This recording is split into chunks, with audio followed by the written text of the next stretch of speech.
Hello everyone, welcome to Learning Twist. तो आज हम लोग शुरू करने जा रहे हैं, ठीक है, क्लास 7th का साइंस का chapter electric current and it's effects. तो चैप्टर तो ये पहले ही शुरू हो चुका है, इसकी जो वीडियो है आपको चैनल पर मिल जाएगी, ठीक है। लास्ट वीडियो थी, अब मैं उसका सेकंड पार्ट कराने जा रही हूँ। तो उसमें अब जो सेक्शन आता है वो आता है 14.2 हीटिंग इफेक्ट ऑफ एक इलेक्ट्रिक करंट, ठीक है। मतलब इलेक्ट्रिक करंट के जो हीटिंग इफेक्ट्स होते हैं वो क्या क्या होते हैं, मतलब वो कैसे हीट होता है, उसमें हीट कैसे रहती है, उसके बारे में बात करेंगे। एक्टिविटी 14.2 देख लेंगे हम। Take an electric cell, a bulb, a switch and connecting wires make an electric circuit as shown in figure 14.9। हम एक इलेक्ट्रिक सेल लेंगे, एक बल्ब, एक स्विच और एक कनेक्टिंग वायर्स लेंगे और उसके बाद हम एक इलेक्ट्रिक सर्किट बनाएंगे जैसे कि फिगर 14.9 में दिखाया गया है। This activity has to be done using only one cell. ये जो एक्टिविटी है हम सिर्फ एक सेल का यूज़ करके ही बनाएंगे। Keep the switch in the off position, ठीक है, ऑफ पोजिशन। अगर अगर हम स्विच को ऑफ पोजीशन में रखेंगे तो डज द बल्ब ग्लो, क्या बल्ब ग्लो करेगा? तो बल्ब ग्लो नहीं करेगा।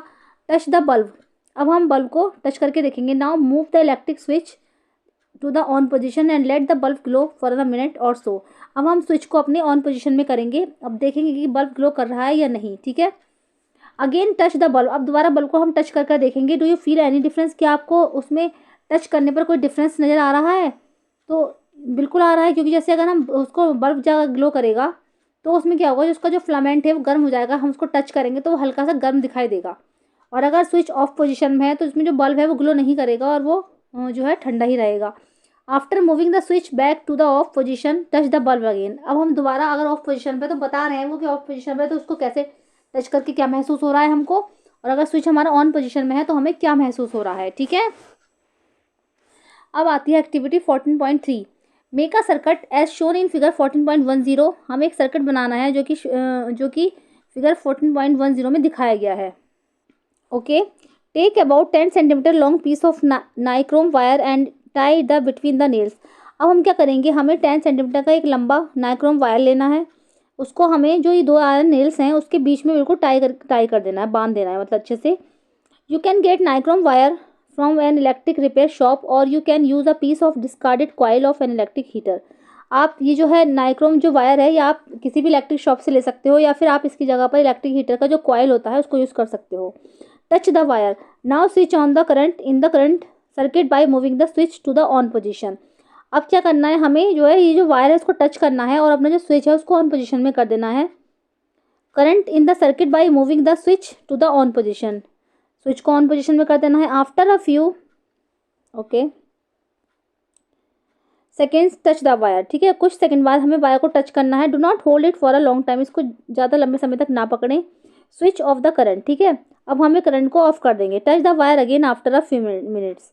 अब वायर को हम दोबारा ऑफ पोजीशन में टच करके देखेंगे। तो मतलब ये दिखाया गया है इसमें कि अगर स्विच हमारा ऑन पोजीशन में है तो वायर को टच करेंगे, हल्का सा टच करेंगे, ज़्यादा लंबे समय तक ना पकड़े, तो देखो वायर गर्म हो रहा है या नहीं हो रहा है। और अगर ऑफ पोजीशन में है तब उसको देखेंगे कि जो वायर है वो हमारा गर्म हुआ है या नहीं हुआ है। तो इसमें लिख रहा है, क्वेश्चन दे रखी है एक, कि do not keep the switch in the on position for a long time, ठीक है। हमें क्या करना है, जब स्विच हमारा ऑन पोजीशन में है तो उसे लंबे समय तक ना पकड़ें, अदरवाइज द सेल में बिकम वीक वेरी क्विकली।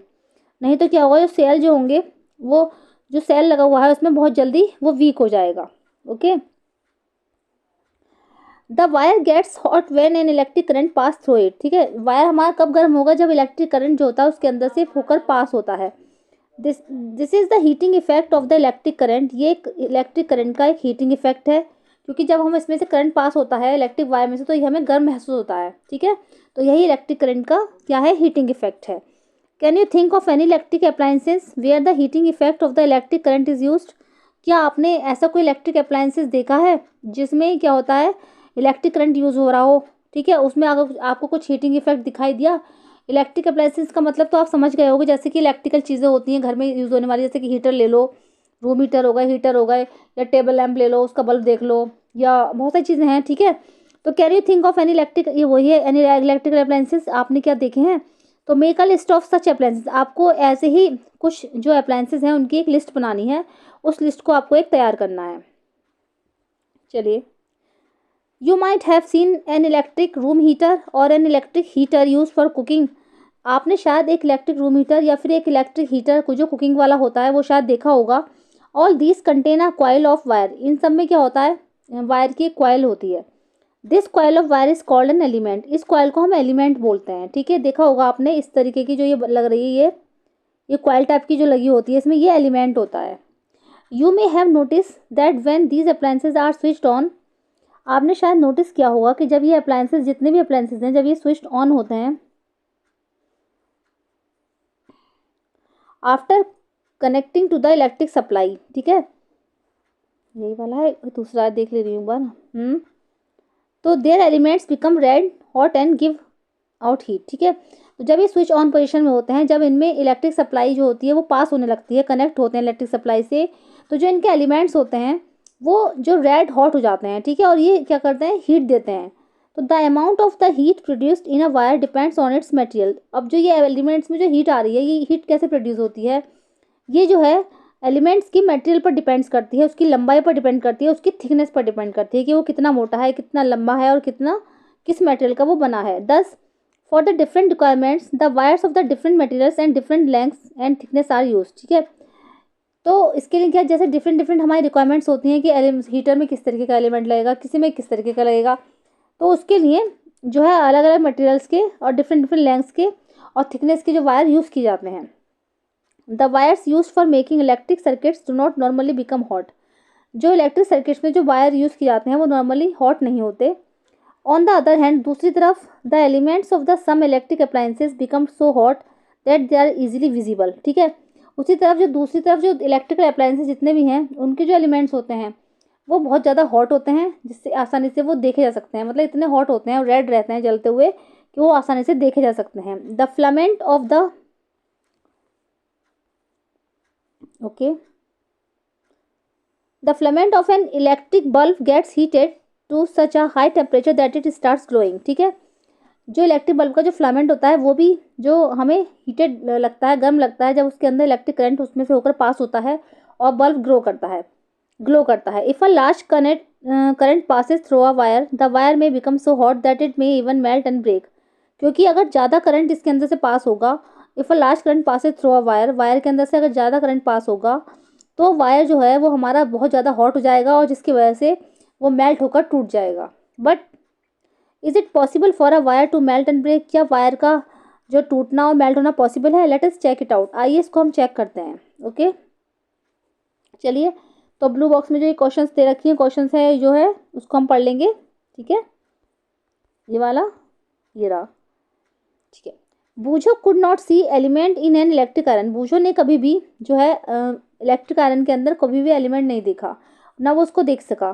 पहेली told him that electrical appliances such as immersion heaters, hot plates, irons, geysers, electric kettles, hair dryers have elements inside them. Paheli ने उसको बताया कि जितने भी इलेक्ट्रिकल अप्लायंसेज होते हैं, जैसे ये वाले कुछ होते हैं इसमें से electrical appliances such as immersion heaters हो गया, जैसे कि हॉट प्लेट्स, आयरन गीजर लगे होते हैं, इलेक्ट्रिक केटल्स या फिर हेयर ड्रायर्स, इनके अंदर जो एलिमेंट्स होते हैं वो उसके अंदर की साइड होते हैं, वो दिखाई नहीं देते। Have you ever seen the element in any appliances? क्या आपने कभी किसी जो इलेक्ट्रिकल अप्लायंसेस उसके अंदर एलिमेंट देखा है? तो बिल्कुल देखा है। तो ये रहा इसका, प्रेस के अंदर होता है, आयरन के अंदर ये अंदर की साइड लगा होता है एलिमेंट, इसी से ये एलिमेंट जलता है, फिर गर्म हो जाता है, इसी से प्रेस होती है। ठीक है,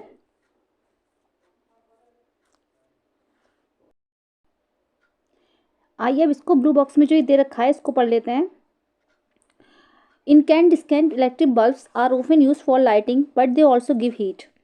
तो जो इनकैंडेसेंट बल्ब दे रखे हैं, ठीक है, तो ये वो बल्ब होता है जिसमें कि फ्लामेंट होता है। ये जो पहले चलते थे, अब तो CFL चलने लगी हैं, LED चलने लगी हैं, तो पहले इस टाइप के बल्ब चलते थे, चलते अभी भी हैं, लेकिन इनका ज़्यादा यूज़ पहले होता था। इसमें फ्लामेंट होता है, तो इससे क्या होता है, इनकैंडेसेंट इलेक्ट्रिक बल्ब जो होता है are often used for lighting but they also give heat. ये लाइटिंग के लिए यूज़ किया जाता है, लेकिन इससे क्या होता है, इससे बहुत अधिक गर्मी भी निकलती है। It means that a part of electricity consumed is use in producing heat. इसका मतलब ये होता है कि जब इससे गर्मी निकलती है तो ये बहुत ज़्यादा इलेक्ट्रिसिटी को कंज्यूम करता है, ये बहुत ज़्यादा बिजली खर्च करता है, जिससे हमारे बिल्स बहुत ज़्यादा आ जाते हैं। तो इसलिए क्या करते हैं लोग, अब इसका यूज़ करना लोगों ने कम कर दिया है और इससे गर्मी भी बहुत रहती है। This is not desirable as it result in the wastage of electricity. क्योंकि ये डिज़ायरेबल नहीं है, उसका जो रिजल्ट है, इसके जो गलत परिणाम निकले, इसका जो रिजल्ट रहा वो उसमें क्या हुआ, इलेक्ट्रिसिटी की वेस्टेज बहुत ज़्यादा हुई। The fluorescent tube lights and compact fluorescent lamps are better electricity efficient lighting sources. ठीक है, इसकी जगह पर, इसके रिप्लेसमेंट के स्थान पर क्या हुआ है कि फ्लोरेसेंट लाइट्स, ट्यूब लाइट्स और जो है compact fluorescent lamp CFLs are better electricity, ये जो है बेटर इलेक्ट्रिसिटी प्रोवाइड कराते हैं। और इससे क्या होता है, ये जो है बिजली को ज़्यादा कंज्यूम नहीं करते और इसमें बिजली बहुत कम खर्च होती है। Nowadays the use of the light emitting diode bulbs is increasing. अब क्या हुआ है, अब सबसे ज़्यादा LED बल्ब्स का जो उपयोग है वो ज़्यादा बढ़ गया है। ये फुल फॉर्म भी है इनकी CFL की, कॉम्पैक्ट फ्लोरेसेंट लैंप्स, और LED की ये हो गई लाइट एमिटिंग डायोड, इस तरीके से।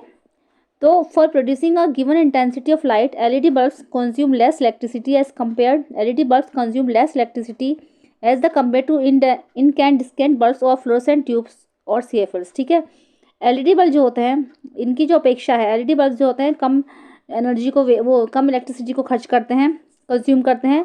LED bulbs are much electricity efficient and therefore being preferred. ठीक है, इसीलिए जो क्या होता है, LED बल्ब्स जो होते हैं वो ज़्यादा से ज़्यादा इलेक्ट्रिसिटी प्रोवाइड करते हैं हमें। क्या उनका क्या होता है, वो इलेक्ट्रिसिटी तो कम कंज्यूम करते हैं, वो ज़्यादा बिजली उनसे खर्च नहीं होती, लेकिन जो इलेक्ट्रिसिटी ज़्यादा प्रोवाइड करते हैं वो हमें, एंड देयरफॉर बीइंग प्रीफर्ड, जो कि ज़्यादा ही अब इसको प्रीफर्ड करने लगे हैं लोग उनको।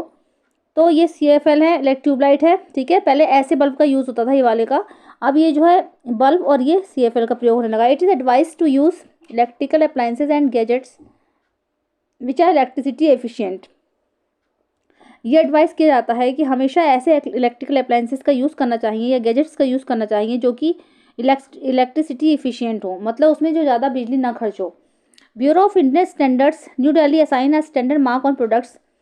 इंडियन स्टैंडर्ड्स का जो ब्यूरो है उसने न्यू दिल्ली का उसने एक स्टैंडर्ड मार्क बनाया था अपने प्रोडक्ट्स पर, जिसको ISI मार्क्स बोलते हैं, called ISI mark, which is an assurance of conformity to the specification given on the products, जो कि एक जो है कन्फर्मेशन देता है प्रोडक्ट के बारे में कि प्रोडक्ट अच्छा है, या मतलब उसके लिए कन्फर्मिटी कर देता है वो कि इस प्रोडक्ट को आप यूज़ कर सकते हो, ये अच्छा है, या इसमें किसी तरह का शॉक लगने की कोई संभावना नहीं है। जो जिस पे प्रोडक्ट पर ISI मार्क होगा उस प्रोडक्ट की कन्फर्मेशन दे देता है वो।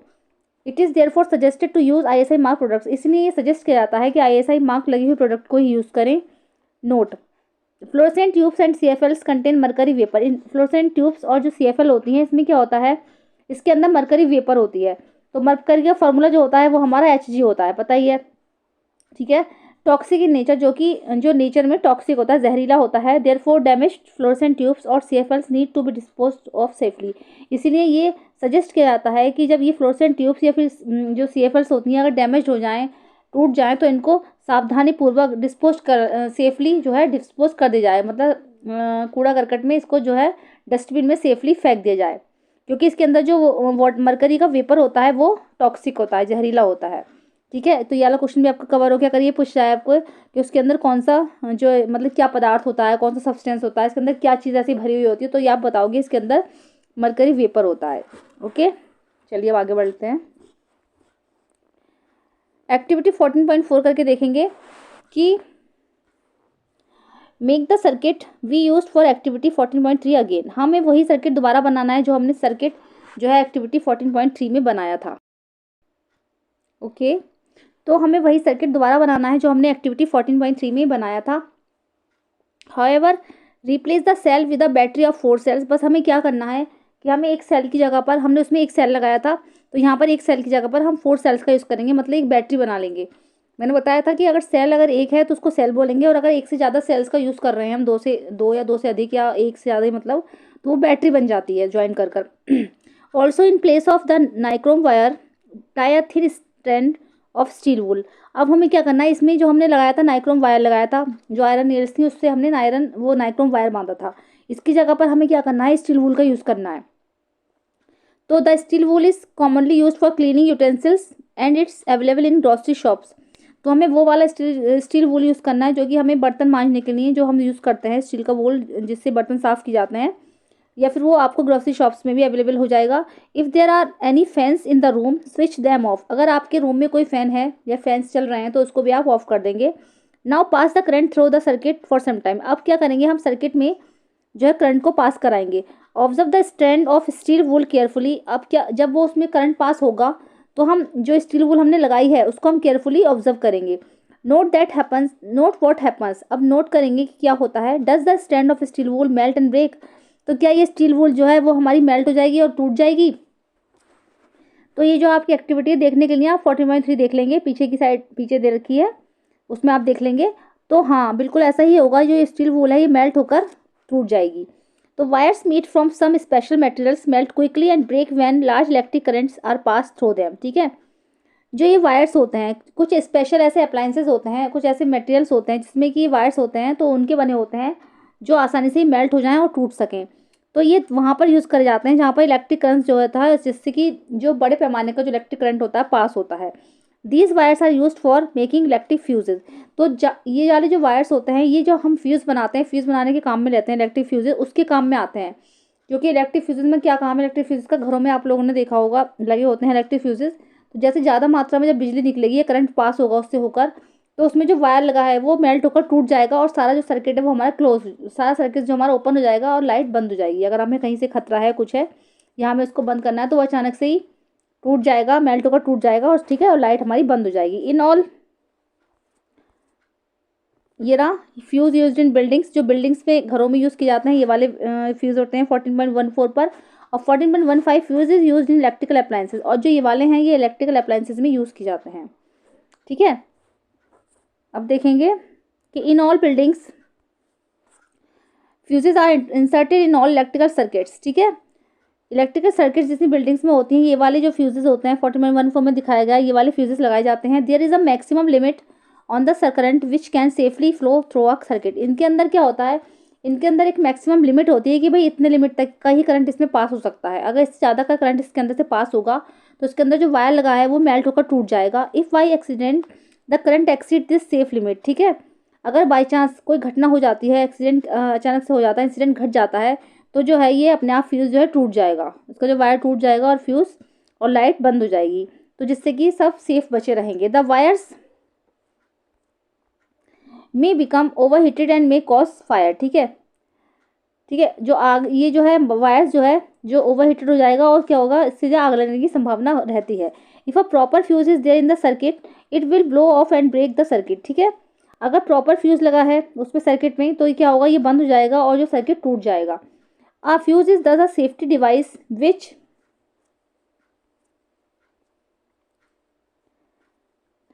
prevents damage to electrical circuits and possible fires।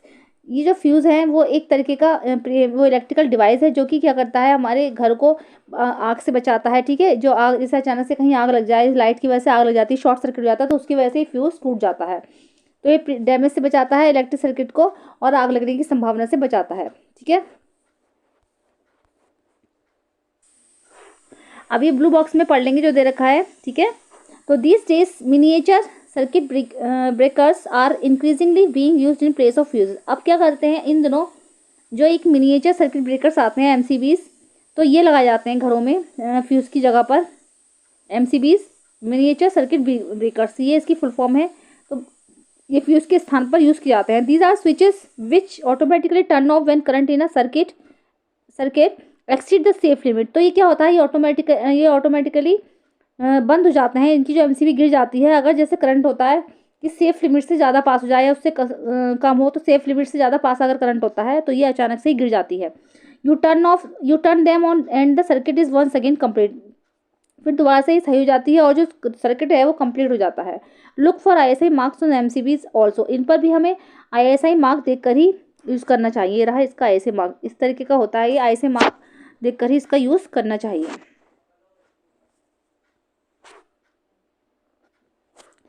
Okay, fuses of different kinds are used for different purpose. ठीक है, अब जो होते हैं ये फ्यूजेस होते हैं डिफरेंट काइंड्स के होते हैं और डिफरेंट पर्पस के लिए इनका यूज़ किया जाता है। Figure 14.14 shows fuse used in our house. Figure जो 14.14 में दिखाया गया है वो वाला फ्यूज है जो कि हमारे घरों में यूज़ होता है। Fuses shown in figure 14.15 are generally used in electrical appliances. और जो 14.15 में दिखाया गया है वो वाले फ्यूज हैं जो कि इलेक्ट्रिकल अप्लायंसेस में जनरली यूज़ किए जाते हैं। We observed the heating effect of the electric current and learned how we use it through our advantage। ठीक है, हमने यहाँ पर एक हीटिंग इफेक्ट देखा, हीटिंग इफेक्ट जो होता है इलेक्ट्रिक करंट का उसके बारे में देखा एंड लर्न और जाना कि how to use to our advantage, और इसे हम अपने फ़ायदे के लिए किस तरीके से यूज़ कर सकते हैं। Does the electric current have other effects also. क्या इलेक्ट्रिक करंट के और भी जो है उसके जो और इफेक्ट्स हैं, जैसे कि उसका तो ये तो हीटिंग इफेक्ट हो गया, तो मैंने भी पढ़ाया है, ठीक है। एक सेकंड आता है magnetic effect of electric current, ठीक है। इलेक्ट्रिक करंट का एक मैग्नेटिक इफेक्ट भी होता है क्योंकि वो एक मैग्नेट की तरह काम करता है। आइए देख लेते हैं। एक्टिविटी 14.5 है, take the cardboard tray from inside a discarded match box. हमें क्या करना है, एक डिस्कार्डेड मैच बॉक्स लेना है, उसके जो है अंदर जो कार्डबोर्ड की ट्रे होती है उसको निकाल लेना है। रैप एन इलेक्ट्रिक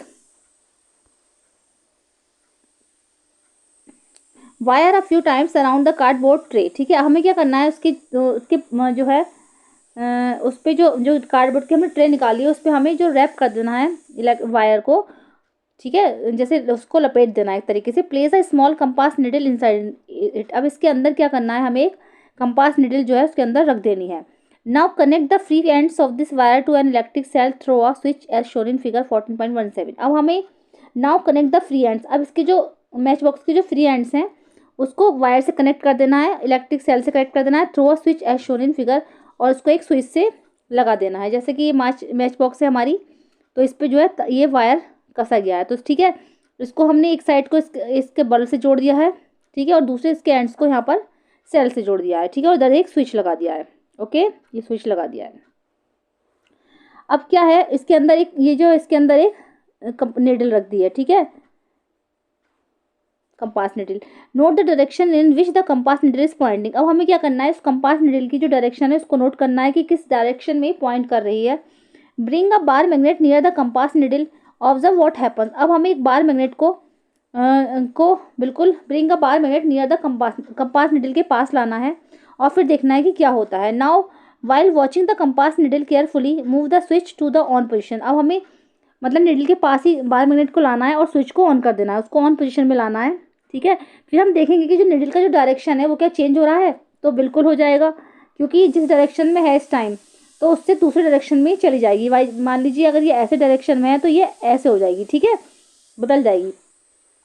तो व्हाट डू यू ऑब्जर्व, तो आपने क्या देखा, does the compass needle deflect, क्या जो कंपास निडल है वो डिफ्लेक्ट हो रही है। तो move the switch back to the off position. अब हम स्विच को दोबारा ऑफ पोजिशन में ले आएंगे, तो does the compass needle come back to its initial position. तो क्या कंपास निडल जो है दोबारा अपनी उसी इनिशियल पोजीशन में वापस आ रही है, तो यस, वो अपनी उसी पोजीशन में वापस आ जाएगी। तो repeat the experiment a few times, what does the experiment indicate. अब इस एक्सपेरिमेंट को हम बार बार रिपीट करके देखेंगे। अब फिर देखेंगे कि जो एक्सपेरिमेंट है उस क्या इंडिकेट करता है, ठीक है। We know that the needle of the compass is a tiny magnet. हमने जाना कि जो ये कंपास की जो निडल है, ठीक है, इस पर क्या होता है, छोटा सा एक मैग्नेट लगा होता है, which points in north south direction, जो कि नॉर्थ साउथ डायरेक्शन में पॉइंट करता है। जब वो ऐसे सिंपल रखी थी तो उसका जो पॉइंट था वो नॉर्थ साउथ डायरेक्शन में पॉइंट कर रहा है। When we bring a magnet close to it, जब हम इसके पास एक मैग्नेट लेकर आते हैं तो द निडल गेट्स डिफ्लेक्टेड, और जो निडल है वो डिफ्लेक्टेड होती है, मतलब जिस डायरेक्शन में वो थी, नॉर्थ साउथ डायरेक्शन में थी, तो वो अपना डायरेक्शन चेंज कर देगी, डिफ्लेक्ट हो जाएगी वहाँ से, उसके पास जाकर मैग्नेट बार को लाएंगे, क्योंकि वो दोनों मैग्नेट एक दूसरे से अट्रैक्ट होंगे। तो we have also seen that compass needle gets deflected when the current flows in a nearby wire. हमने देखा कि जब जो कंपास निडल है वो डिफ्लेक्टेड हो रही थी, डिफ्लेक्टेड होगी क्योंकि जब उसमें करंट जो है वो उसके जो वायर में करंट आएगा, ठीक है, उससे होकर करंट पास होगा। Can you connect the two observation, क्या आप इन दोनों ऑब्जर्वेशन को कनेक्ट कर सकते हो।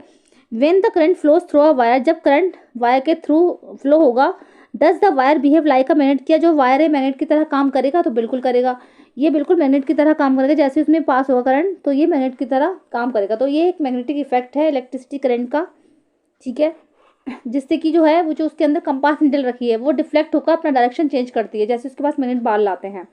तो this is what a scientist called हंस क्रिश्चियन ओरेस्टेड, ठीक है, ऑल्सो वंडर्ड, ठीक है, यही जो है ऐसा उन्होंने, एक साइंटिस्ट थे हंस क्रिश्चियन ओरेस्टेड, ठीक है, 14.18 फिगर देख लेंगे। ऑल्सो वंडर्ड, उनको भी ये सोचकर आश्चर्य था।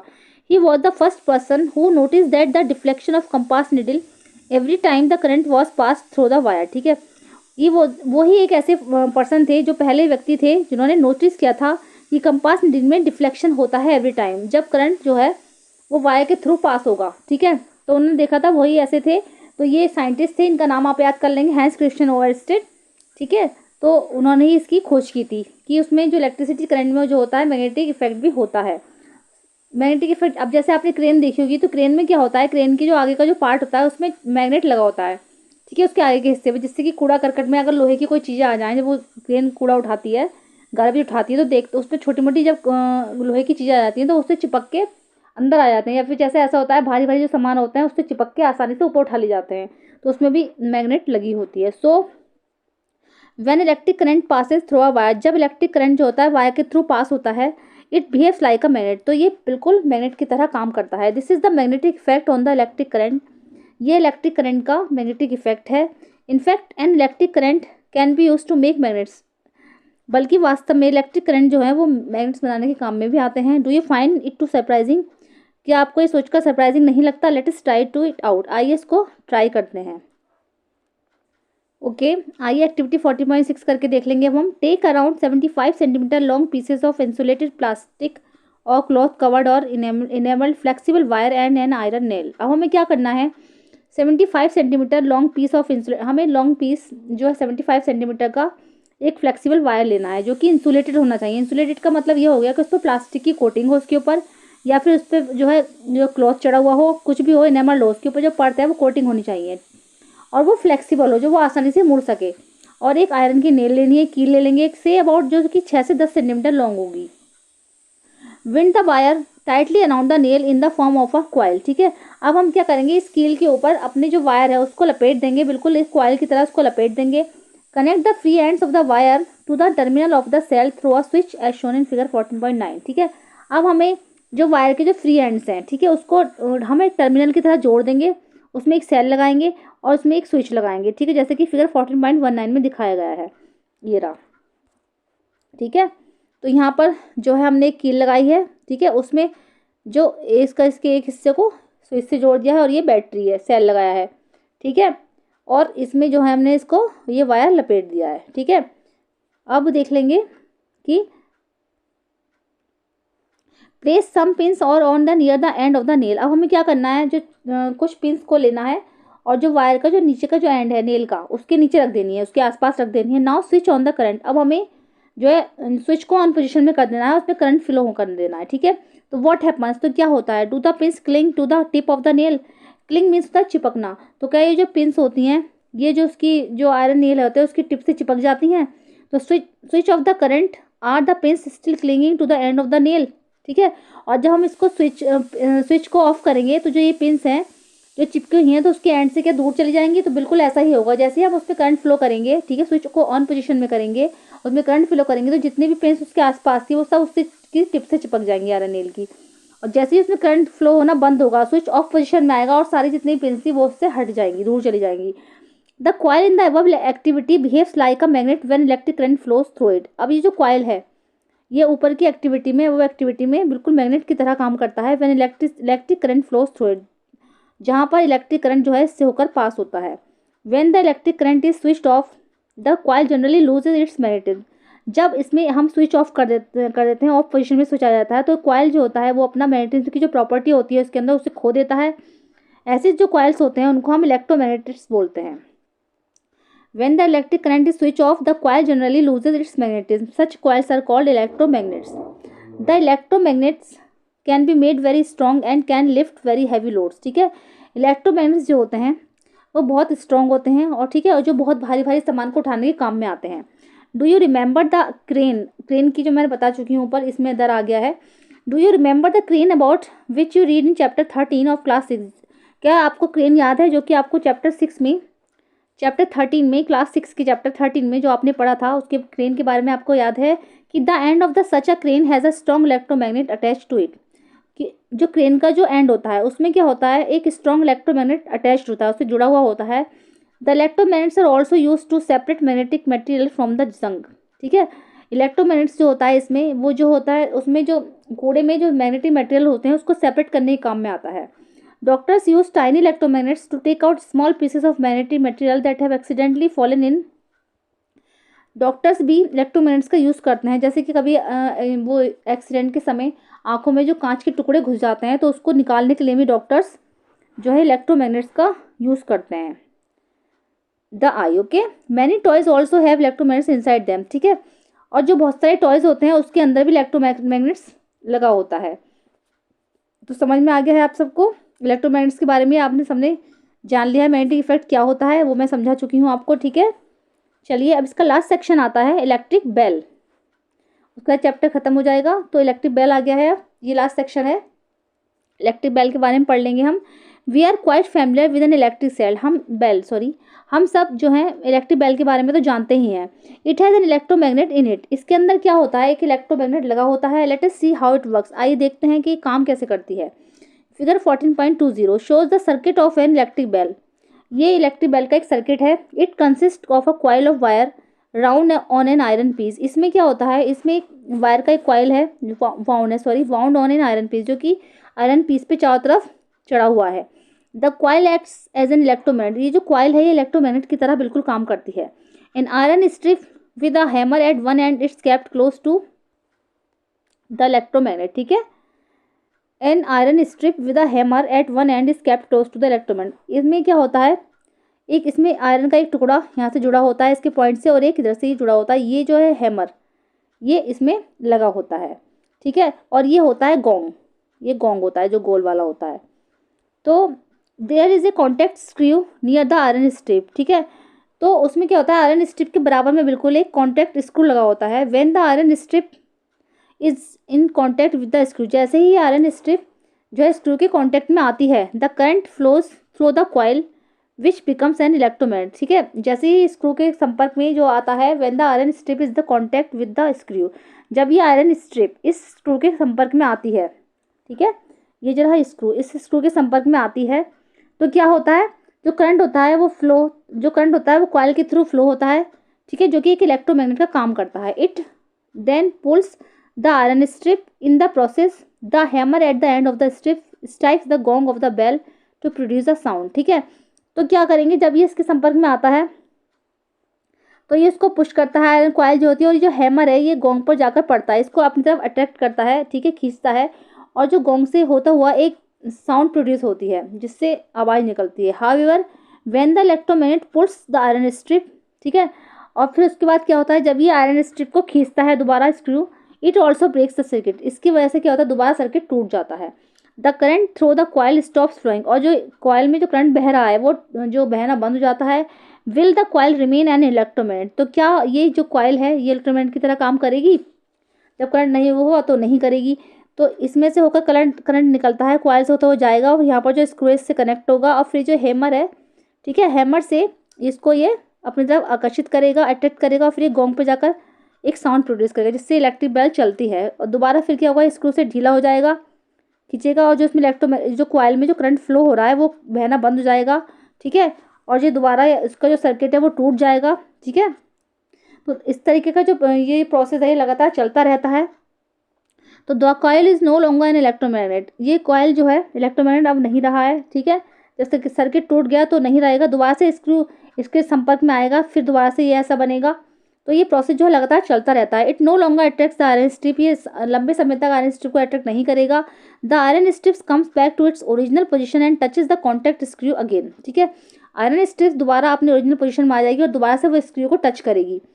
दिस कंप्लीट्स द सर्किट, इससे वो कंप्लीट सर्किट्स हो जाता है, इससे जो सर्किट है वो कंप्लीट होता है। The current flows in the coil and the hammer strikes the gong again, coil में दोबारा करंट फ्लो होता है, और जो हैमर है वो दोबारा से गोंग को स्ट्राइक करता है, दोबारा से उसमें फिर आवाज़ होती है। This process is repeat in quick succession, और ये वाला जो प्रोसेस है लगातार सर्किट ब्रेक होना और सर्किट का कंप्लीट होना लगातार चलता रहता है। कभी सर्किट ब्रेक होता है, ठीक है, तो सर्किट इसमें जो कॉइल में इलेक्ट्रोमैग्नेट करंट नहीं दौड़ता है तो फिर कुछ भी नहीं होगा। और जब सर्किट कंप्लीट होगा तो हैमर जो है उसको गोंग जो है हैमर को अपनी तरफ अट्रैक्ट करेगा, और जो है एक जो है ध्वनि प्रोड्यूस होती है, आवाज़ निकलती है। इस तरीके से इलेक्ट्रिक बेल कार्य करती है। The hammer strikes the gong every time the circuit is completed, हर बार जब ये हैमर गोंग पर पड़ेगा तो सर्किट कंप्लीट होगा, ठीक है, तभी उस वजह से आवाज़ निकलती है। This is how the bell rings, इसी तरीके से जो ये बेल है वो काम करती है, ठीक है। तो इलेक्ट्रिक बेल के बारे में मैंने पूरा समझा दिया है आपको, और ये चैप्टर भी यहीं पर ख़त्म होता है, ठीक है। तो उम्मीद करती हूँ आपको समझ में आया होगा। तो कैसी लगी मेरी वीडियो जरूर बताइएगा। अगर आप मेरे चैनल पे फर्स्ट टाइम विजिट कर रहे हैं तो प्लीज़ इसको सब्सक्राइब कीजिएगा। मिलते हैं